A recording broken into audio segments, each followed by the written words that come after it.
Jumpa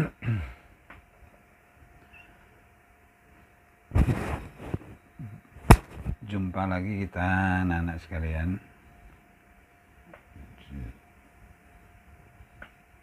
Gimana keadaannya? Sehat? Alhamdulillah. Assalamualaikum warahmatullahi wabarakatuh. Jumpa lagi kita pada pelajaran seni budaya kelas 9. Pada pembelajaran kali ini merupakan pembelajaran yang kedua untuk pelajaran seni lukis. Bab pertama pada bukumu itu. Pada pembelajaran yang kedua ini kita akan mempelajari aliran-aliran pada seni lukis. Nah, kompetensi dasar pada pembelajaran 2 ini memahami unsur, prinsip, teknik, prosedur berkarya seni lukis dengan berbagai bahan.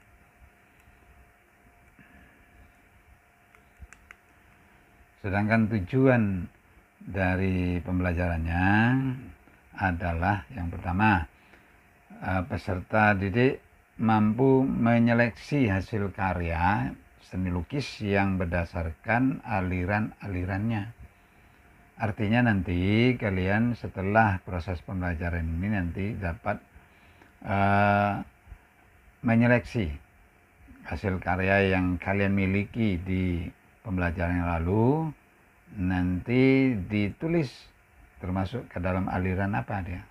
Nah, supaya tahu, simak penjelasan-penjelasan ini nanti. Nah, yang kedua, peserta didik dapat membandingkan ciri tiap-tiap aliran dalam seni lukis. Jadi masing-masing aliran itu nanti ada cirinya. Nah, bisa kalian bandingkan yang satu dengan lainnya. Nah, yang ketiga, mampu memilih tokoh-tokoh dalam seni lukis sesuai dengan alirannya. Nah, sekarang kita mulai saja pembelajaran kita tentang aliran seni lukis. Nah, ini maksud dengan aliran seni lukis itu adalah gaya atau ciri atau paham yang diikuti oleh individu para pelukis atau kelompok berupa dalam menciptakan karya seni lukisnya. Aliran yang dimaksud dapat berupa gagasan pokok yang dicetuskan oleh seseorang. Nah, berdasarkan cara pengungkapannya, aliran dan gaya lukisan itu dapat digolongkan menjadi dua. Nah, antara lain adalah representatif dan non-representatif. Nah, sekarang kita mulai dari yang pertama, yaitu representatif. Representatif adalah perwujudan gaya seni rupa yang menggunakan keadaan nyata pada kehidupan masyarakat maupun gaya alam. Jadi yang nyata-nyata semuanya. Gaya seni lukis yang termasuk representatif. Nah, antara lain, yang pertama adalah aliran naturalisme, yaitu aliran seni lukis yang penggambarannya alami atau sesuai dengan keadaan alam sebenarnya. Nah, itu naturalis. Melukis sesuai dengan alam nyata, sehingga dia terikat dengan hukum-hukum perspektif, teksturnya juga diperhatikan, ataupun warna gelap terangnya sesuai dengan penyinaran pada objek yang dia lukis, itu juga dibuat seteliti mungkin. Nah, itu pada aliran naturalisme.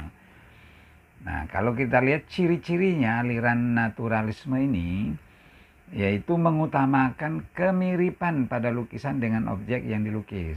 Jadi bagaimana caranya supaya mirip? Nah, itu namanya naturalis. teknik dan kepiawaian seniman itu menjadi senjata utamanya. Jadi harus betul-betul menguasai tentang melukis ini. Ciri-ciri yang lain, dia akan membawakan tema-tema lukisan yang indah berdasarkan kemurniannya. Bahkan kadang-kadang aliran ini karyanya bisa lebih indah daripada aslinya. Naturalisme adalah bentuk apresiasi seniman terhadap keindahan alam. Nah, ini ciri-ciri juga. Ciri-ciri yang lain, dia mengangkat tema keindahan pemandangan di sekitar seniman. Dia sangat tertarik dengan segala keindahan yang ada di alam ini, di sekelilingnya. Nah, itu ciri-cirinya ya. Nah, tokohnya tentunya banyak. Tokohnya yang antara lain yang dimiliki Indonesia yang sangat dikenal bahkan di dunia itu ada Basuki Abdullah. Kemudian ada Wahidi. Kemudian ada lagi Abdullah Suryobroto.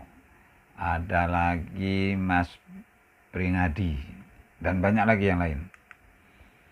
Nah, kemudian yang kedua aliran realisme, yaitu aliran yang memandang dunia ini tanpa ilusi, apa adanya tanpa menambah atau mengurangi objek. Jadi apa adanya itulah yang dibuat.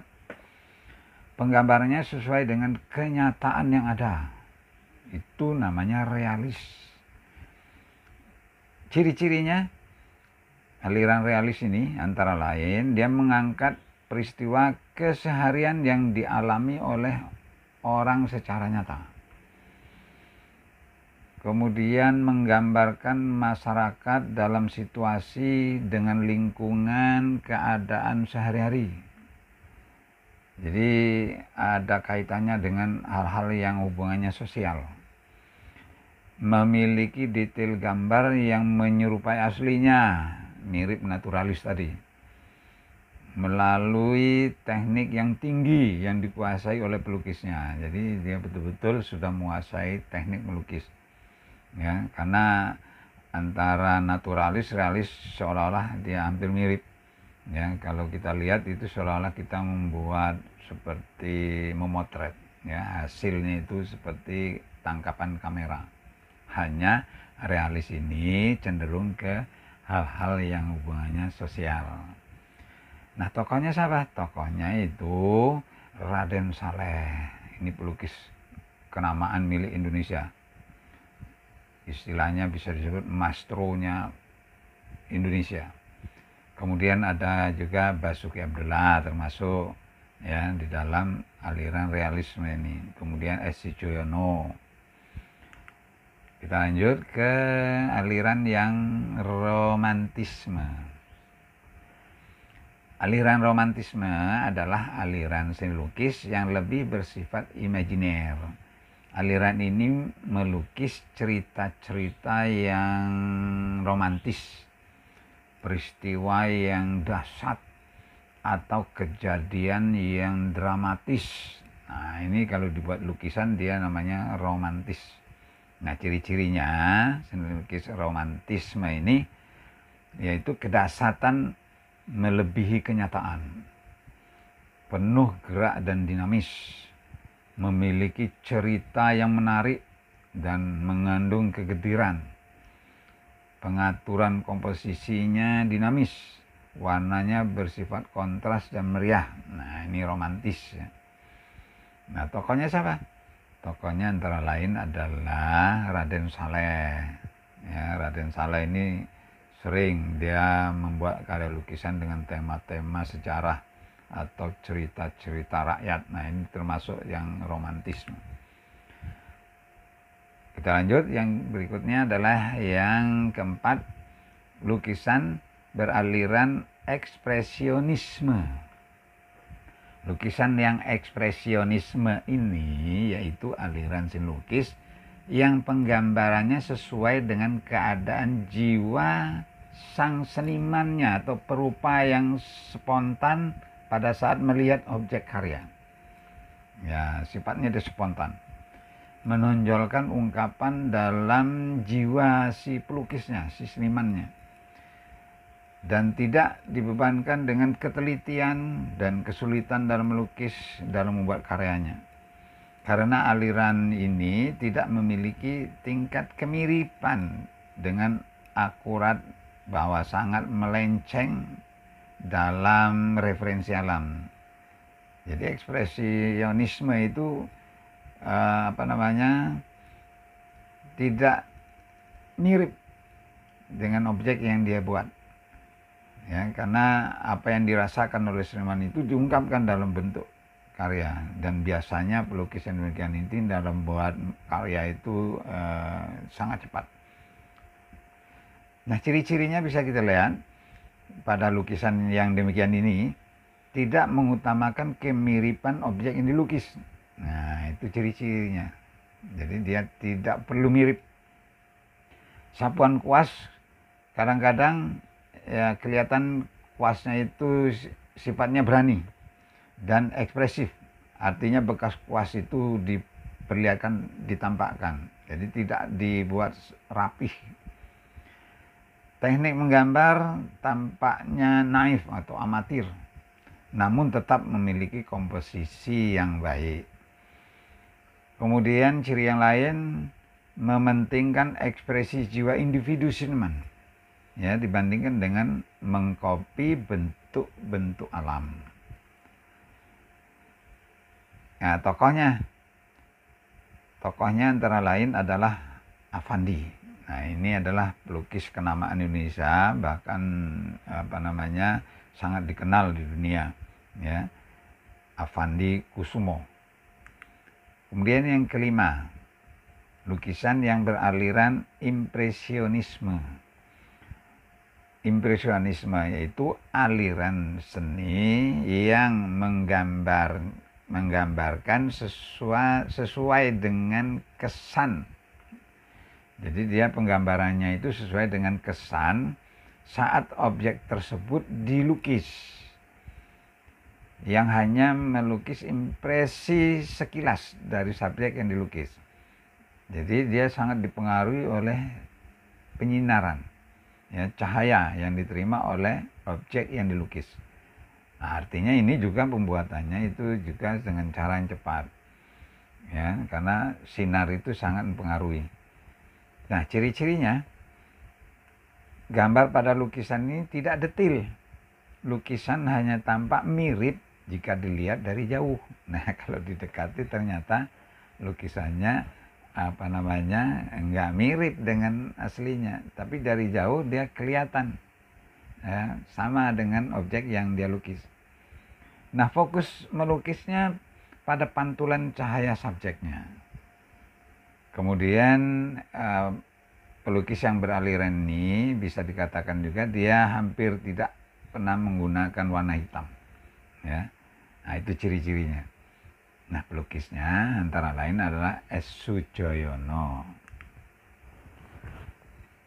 Kemudian yang keenam, aliran seni lukis surrealisme, yaitu aliran seni lukis yang menyerupai bentuk-bentuk yang sering muncul dalam mimpi. Jadi karya ini objeknya tidak ada dalam alam nyata, karena dia hanya mengembangkan daya khayalnya. Jadi objek yang dilukiskan itu seolah-olah nyata tapi tidak ada dalam alam nyata. Nah, ini alirannya namanya surrealis.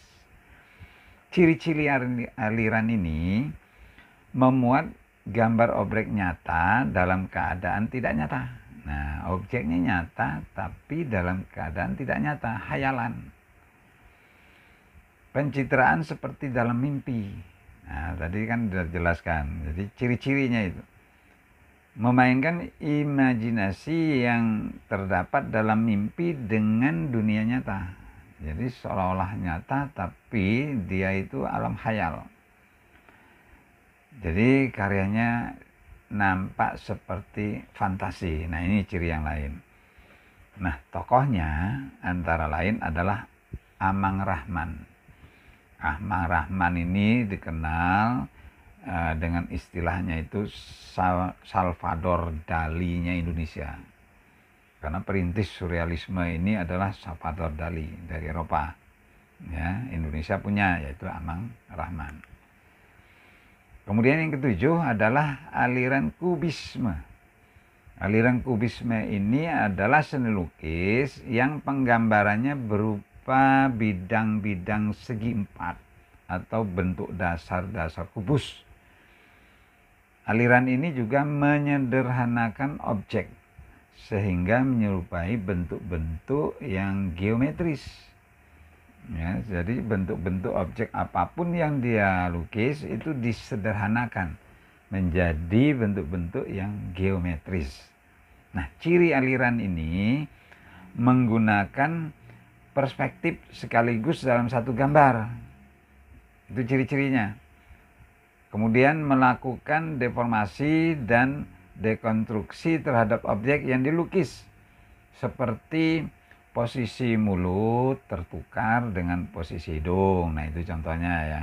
Itu yang dimaksud dengan deformasi tadi. Itu ciri-ciri. Kemudian ciri-ciri yang lain menyederhanakan objek menjadi mirip dengan bentuk geometris. Nah, tokohnya antara lain adalah H. Widayat. H. Widayat yang dimiliki oleh Indonesia sebagai pelukis aliran kubisme ini. Nah, ini juga dikenal dengan istilah lainnya, itu adalah Pablo Picasso-nya Indonesia. Karena perintis dari lukisan kubisme ini adalah Pablo Picasso. Nah, itu adalah yang termasuk aliran-aliran representatif. Nah, sekarang kita ke aliran yang non representatif ya. Nah, karya seni yang non representatif ini adalah aliran seni lukis yang penggambarannya yang sulit untuk dikenali. Bentuk dasar dari gaya ini sudah meninggalkan bentuk-bentuk aslinya, bentuk nyatanya itu ditinggalkan. Dan pada prinsipnya lebih menekankan pada unsur-unsur formal, struktur, unsur rupa, dan prinsip estetika. Gaya seni lukis non representatif ini berupa susunan-susunan garis, susunan bidang, susunan warna yang terbebas dari bentuk-bentuk yang ada di alam. Nah, gaya ini memandang bahwa ekspresi jiwa tidak dapat dihubungkan dengan objek apapun. Nah, itu anggapan mereka ya. Gaya ini menonjolkan bidang yang diisi oleh warna dan dipilah dengan garis-garis tegas. Aliran non representatif adalah aliran yang karyanya tidak menyerupai bentuk alam. Nah, antara lain yang termasuk aliran ini antara lain adalah aliran Dadaisme.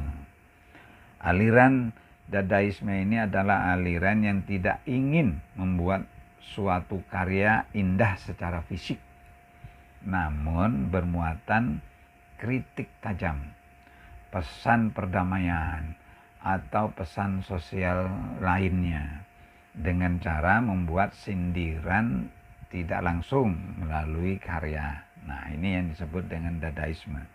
Ciri-ciri karya yang disebut dengan aliran Dadaisme ini mengandung imajinasi yang cenderung tidak indah, ya, provokatif, memuatan pesan, mempertanyakan kembali arti seni, peran seniman dan estetika secara umum, menyampaikan seruan anti terhadap sesuatu yang mungkin dapat meresahkan masyarakat. Nah, misalnya mungkin tentang kekejaman perang. Nah, itu dilukiskan dalam karya yang disebut dengan aliran Dadaisme. Nah, tokohnya yang ada di Indonesia itu adalah Hendra Gunawan, ya. Itu yang dikenal dengan aliran ini. Nah, yang kedua adalah lukisan yang beraliran abstrak. Abstrak itu karya yang kelihatannya tidak berbentuk. Nah, itu abstrak. Memiliki bentuk yang tidak jelas, ya, yang tidak dimengerti oleh orang lain. Jadi karya abstrak itu sangat sulit untuk dipahami. Hanya yang membuatnya saja yang tahu, atau mungkin beberapa orang yang memang sudah menguasai tentang pengetahuan lukisan. Nah, mungkin dia memahami apa yang dilukiskan, yang digambarkan oleh senimannya dalam bentuk karya abstrak ini. Jadi hanya orang-orang demikian yang mengerti makna dari lukisan abstrak. Nah, ciri-cirinya lukisan abstrak ini, ciri-cirinya, salah satu ciri seniman abstrak ini adalah bentuknya tidak pernah kita kenali. Ciri-cirinya, bentuk abstrak tidak berhubungan dengan bentuk apapun yang pernah ada atau yang pernah kita lihat. Namun bila diamati, ada kalanya, ya, ciri-ciri yang lain ada kalanya terlihat seperti sesuatu, ya, hanya menyerupai, dan bahkan tiap orang nanti akan berpandangan beda-beda. Misalnya lukisan ini dibuat bentuknya abstrak, ada yang mengatakan itu menyerupai manusia, tapi yang lain mungkin itu menyerupai sesuatu atau benda, ya. Jadi dia hanya menyerupai. Warna dan bentuk serta bahan tambahan lain dalam melukis abstrak ini adalah subjek lukis abstrak untuk terlihat lebih unik. Nah, jadi dia hanya mengedepankan keunikannya. Nah, contohnya karya yang abstrak ini, tokohnya antara lain adalah Fajar Siddiq. Ini yang ada di Indonesia. Nah, itu pelajaran kita dalam pertemuan yang kedua ini, ya, tentunya sudah dijelaskan aliran seni lukis ini. Nah, sebelum kita akhiri pembelajaran kita yang kedua ini, perlu disampaikan bahwa tugas kalian nanti dalam pembelajaran kedua ini kembali gunakan contoh lukisan yang sudah kalian miliki, yang sudah kalian upload pada tugas pertama, pada pembelajaran pertama yang lalu. Nah, selanjutnya pilih salah satu saja, ya, salah satu saja dari lukisan yang sudah kalian miliki itu, kemudian ditulis alirannya. Pilih satu, tulis alirannya, kemudian sebutkan ciri-cirinya yang terdapat pada lukisan yang kalian miliki atau yang kalian pilih tadi. Ya, kalau lebih dari satu boleh, tapi ya maksimal 3 lah, ya. Jadi minimal 1, maksimal 3. Nah, prosesnya dalam pekerjaan ini, kalian pilih karya yang menurut kalian itu bisa kalian selidiki, kalian teliti, ditulis aliran dan ciri-cirinya, taruh di file Microsoft Word. Jadi kerjanya di Microsoft Word, ya. Kemudian setelah selesai, kalian ubah file Microsoft Word itu menjadi file PDF. Untuk mengubah file menjadi PDF, caranya itu kalian save as, kemudian kalian ubah bentuk filenya menjadi PDF. Nah, selesai itu, tugas yang sudah kalian buat PDF tadi kalian upload. Uploadnya mana? Diuploadnya melalui lembaran form yang ada di bawah ini, ya. Alamatnya ada. Nah, kalian upload sebagai tugas pada pembelajaran kedua. Nah, ini kaitannya dengan pembelajaran yang pertama tempo hari. Nah, kemudian pada pembelajaran berikutnya nanti akan diakhiri dengan praktek tentunya. Nah, ini masih merupakan pengetahuan, ya. Nanti akan kita praktekkan membuat karya seni lukis, ya, setelah pengetahuan-pengetahuan ini kalian kuasai tentunya. Nah, demikian pembelajaran kita pada pertemuan kedua ini, Bapak akhiri. Wassalamualaikum warahmatullahi wabarakatuh.